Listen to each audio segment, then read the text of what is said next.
자, 오늘은 마귀의 세 번째 시험을 살펴보십시다. 마귀가 예수님을 시험한 마지막 세 번째입니다. 마태복음 4장 8절 말씀에 마귀가 또 그를 데리고 지극히 높은 산으로 갔어 천하 만국과 그 영광을 보여 가로되 만일 내게 엎드려 경배하면 이 모든 것을 내게 주리라. 마귀가 예수님을 세 번째로 데리고 간 장소가 지극히 높은 산입니다. 그럼 산 이름이 뭐냐? 그것은 성경이 밝히지 않았습니다. 변화산인지 헐몬산인지 모르겠지만은 하여간 마귀는 예수님을 가장 높은 산으로 데리고 갔습니다. 이것도 상상의 이동이 아니라 실제적인 이동입니다. 실제로 예수님은 장소를 이동하셨습니다. 육체로 걸어서 이동하셨는지 아니면은 영적인 모습으로 공중으로 날아서 이동하셨는지는 신비입니다. 우리가 그냥 단순하게 생각하면은 예수께서 육을 가지고 계셨으니까 걸어서 산에 올라가셨겠지 하고 생각할 수가 있습니다. 그러나 그때 예수님과 행동을 같이 한 마귀는 육이 없습니다. 마귀가 예수님을 데리고 갔다고 했습니다. 육이 없는 마귀가 육으로 오신 예수님을 데리고 갔습니다.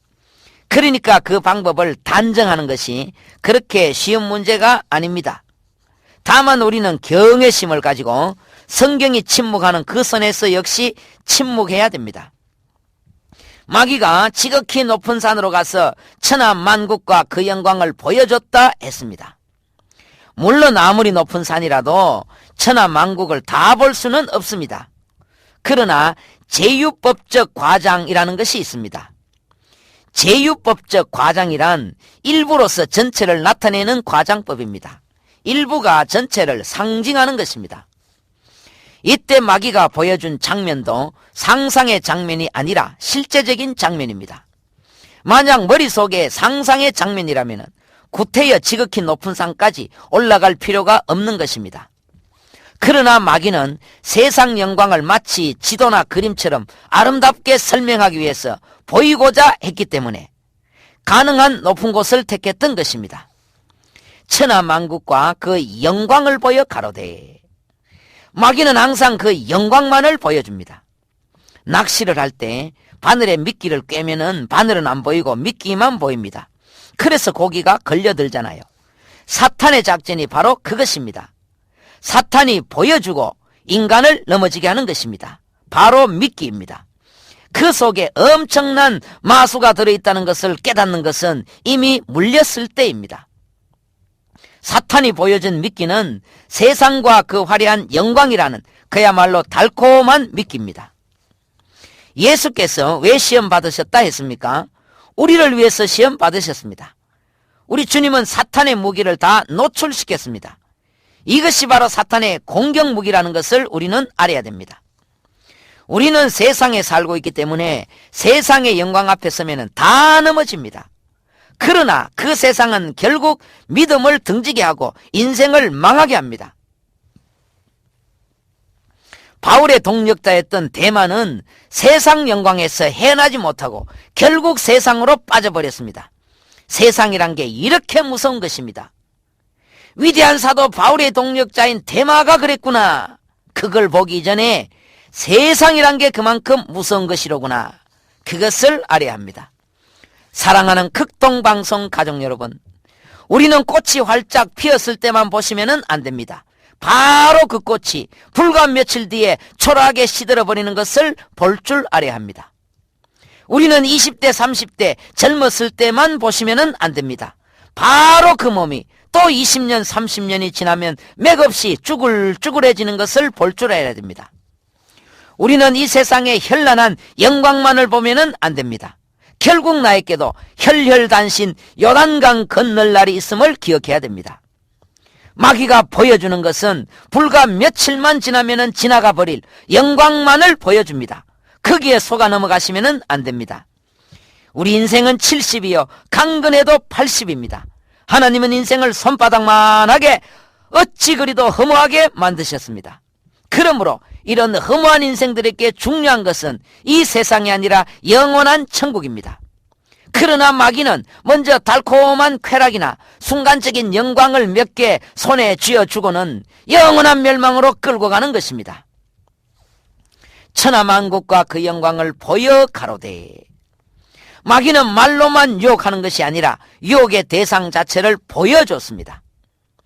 사람이 일단 눈으로 보게 되면 마음이 끌립니다. 우리가 유혹에 넘어가는 것은 거의 봄으로 그렇게 됩니다. 난 안 넘어가겠지 하고 자신만만한 사람도 일단 보게 되면 마음이 달라집니다. 눈으로 직접 보게 되면 그때부터 마음에 욕구가 일어나는 것입니다. 창세기 3장 6절 말씀에 여자가 그 나무를 본즉 먹음직도 하고 보암직도 하고 지혜롭게 할 만큼 탐스럽기도 한 나무인지라. 하와는 그 나무를 쳐다보는 순간에 마음의 변화가 일어났습니다. 그리고는 바로 넘어집니다. 다윗이 어느 날 왕궁 지붕 위를 거닐다가 그곳에서 보니 한 여인이 목욕을 하는데 심히 아름다워 보이는지라. 다윗도 결국 봄으로 넘어졌습니다. 그래서 시편 119편에서 시편 기자는 말하기를, 내 눈을 돌이켜 허탄한 것을 보지 말게 하시고, 하나님 나도 보게 되면은 일단 별 수 없는 존재이니 안 볼 수 있는 용기를 주시옵소서, 그 말씀입니다. 사람이 일단 죄악에 빠지는 것은 거의 1단계가 눈입니다. 눈으로 봄으로 그때부터 내리막길의 역사가 시작되는 것입니다. 그래서 주님도 내 눈이 범죄하거든 빼어버리라 했잖아요. 특히 오늘날의 문화는 보는 문화입니다. 이것이 아주 무서운 문화입니다. 오늘날 우리 주변에 눈에 보이는 것들은 거의가 음란 문화입니다. 그대로 우리 주변에 노출되어 있고 청소년들이 그대로 방치된 상태로 자라고 있습니다. 이것이 바로 종말 문화입니다. 인류는 이렇게 종말을 맞이합니다. 옛날에 소돔이 그랬고 고모라가 그랬습니다. 그러므로 우리가 매일매일 생활 속에서 무엇을 보며 살아가느냐 하는 것은 신앙생활에 매우 중요합니다. 난 괜찮아, 난 무엇을 봐도 괜찮아, 금방 잊어버릴 수 있어, 이렇게 말하는 사람은 다 자신을 속이는 것입니다.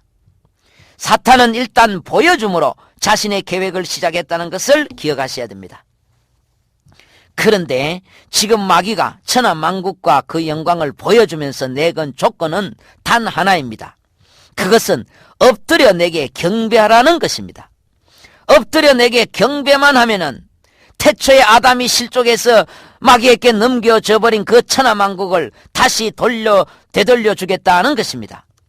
마귀는 단 한 번의 경배에 천하만국을 걸었습니다.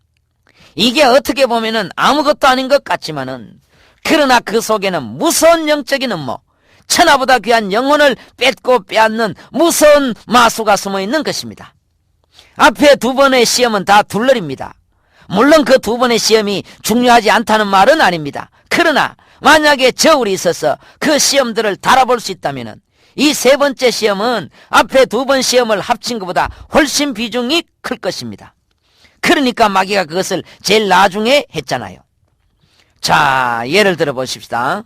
설날이 되었습니다. 집안 어른이 아닌 이상한 아저씨가 갑자기 나타나서는 동네 어린애들을 불러 모아서 이렇게 말합니다. 얘들아, 여기 와서 나한테 한번 세배해라. 나한테 한 번만 세배하면은 내가 세뱃돈으로 1,000만 원을 주겠다. 얼른 나한테 세배해서 1,000만 원 받아가거라. 만약 수상한 아저씨가 동네에 갑자기 나타나서 꼬마들에게 이런 제안을 한다면은 절대로 따라가서 세배하면은 안 됩니다. 왜 그렇습니까? 거기에는 깊은 마수가 있는 것입니다. 세배 한 번에 세뱃돈으로 어떻게 1,000만 원을 걸었습니까? 그 아저씨는 전문 유괴범이든지 아니면은 북한으로 데려가려는 간첩입니다. 거기에는 무슨 음모가 있는 것입니다. 말하자면 지금 마귀가 예수님께 제안한 것이 바로 그렇다는 것입니다. 그게 경배 한번 주고받는 것이 아닙니다. 천하만국을 돈으로 따지면 얼마나 많겠습니까? 그것은 옛날 아담이 실족하는 순간에 마귀에게 넘어간 것인데, 이제 이 세상 천하의 주인은 사탄이잖아요. 그러므로 이제 사탄은 경배 한 번에 아담으로부터 물려받은 천하만국을 다시 되돌려주겠다는 것입니다. 그러나 거기에는 천하만국보다 귀한 영혼이 멸망하는 엄청난 마수가 들어있는 것입니다. 지는 자는 이긴 자의 종이 됨이라. 종이 돼요. 만약에 절대로 그런 일이 없겠지만은 어디까지나 만약에 예수님이 마귀에게 절을 하게 되면은 예수님이 마귀의 종이 되어버립니다.